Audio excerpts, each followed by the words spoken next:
Yo, what's going on guys, Arekkz here, welcome back to another Division video, and in today's video we are talking about the upcoming 1.2 update. Just like last week, the State of the Game stream has just finished, and during that stream they shared some more information about the 1.2 update, spoke about some of the changes, some of the new stuff coming, and of course, just in case you missed it, that means I'm here to share that with you guys. So if you guys do enjoy this video, you do find it helpful, then a like would be super appreciated, and comment down below and let me know your thoughts. So, first and foremost, there is still no date just yet. They did say, and I quote, it's getting closer, but beyond that we don't have anything to go on, so again, as and when I do know a date, I will definitely let you guys know straight away, but for the time being, there is still no solid date. However, that aside, we did still get some information about some more of the stuff coming in 1.2. If you guys missed last week's video, I will link that down below because that talks about some of the new Dark Zone brackets, the changes to loot, all that good stuff, but this week, they spoke about balancing and some of the other things like that. So kicking things off, firstly reiterating what they said last week, that they want to make sure that crafting will no longer be the main source of gear. Basically, they don't want you to feel like you are forced to craft in order to get the best stuff, and they want to sort of like work on the balancing so that it switches from the current sort of AUG M1A meta, because they are obviously currently the best weapons in the game and nobody seems to use anything but those.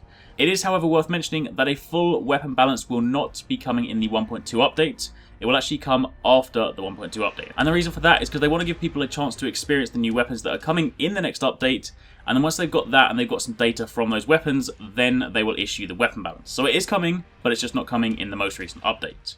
Moving on from there, 1.2 will also bring us new gear sets. Of course, we don't actually know what they are just yet, we haven't got any details on that, but what they did say is that these new gear sets are designed to be focused on particular weapons. The idea is that they want these sets to give people reasons to try other weapons besides just SMGs and marksman rifles.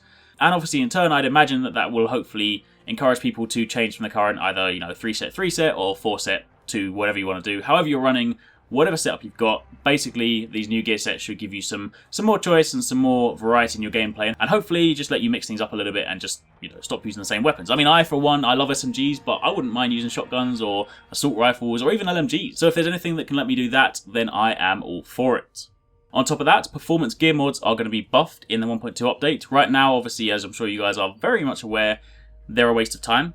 But going into 1.2, they are going to have a much bigger bonus for, say, skill-specific bonuses. So, for example, if you have, say, increased sticky bomb power, that will be much more significant to the point where you might actually consider it. So, currently, if you have an advanced gear mod, then it will be, a small bonus. And if you have a performance one, it'll only be slightly bigger to the point where it's still not worth it because you'd much rather take a gear mod that gives you an attribute boost.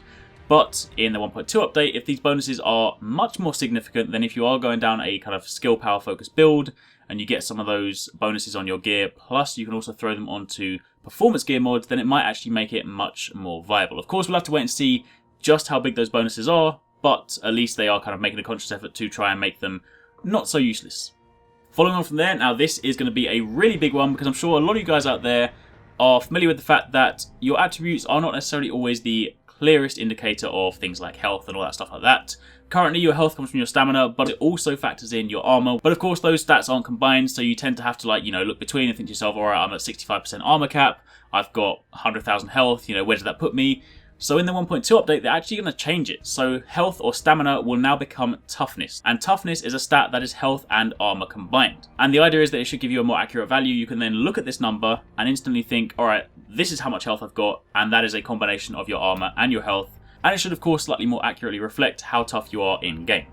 Interestingly enough, while we don't necessarily have the kind of complete details on exactly how toughness will work, it is a system that we've seen before in another game. Diablo 3 actually had toughness as well, and there are actually a lot of similarities between Division and Diablo 3. Diablo 3's toughness was basically a combination of your life, your armor, resistances, etc. And again, by looking at toughness, you're supposed to know how much raw damage it takes to effectively bring your life to 0. So it is kind of like an accurate number. If, say, you've got in Diablo, 300,000 toughness, then you know you need to have roughly 300,000 damage dealt to you in order to kill you. So obviously that's a randomly made up number, but you get the point. So I'd imagine if they're going to apply that similar logic to Division, then yeah, it should just give us some slightly more accurate numbers to work with. Of course, once they do delve into that slightly more deeper and we do actually know how toughness works, again, I'll do a video on that and explain it completely, but for the time being, that's what we've got to go on.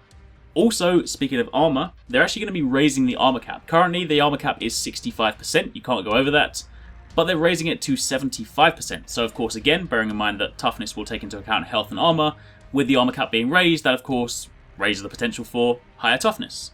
Moving on from there, a couple of smaller things. One, they are going to be adding a VoIP indicator to the UI. So if you play on PC and you use proximity VoIP, sometimes you don't necessarily know whether someone actually has it enabled, whether they're in a party, whether they are using it and whatnot, but there'll actually be a UI indicator, so you'll actually be able to see at a glance if someone is using VoIP, which is going to be super handy. Then moving over to Phoenix credits, the cap for Phoenix credits is currently 1,000, they're going to be raising that to 2,000, because of course it's kind of annoying at the moment if you have to go and buy, say, a 900 Phoenix credit weapon and you don't have enough credits because you just already bought something. So at least the 2,000 cap should give you a little bit more breathing space.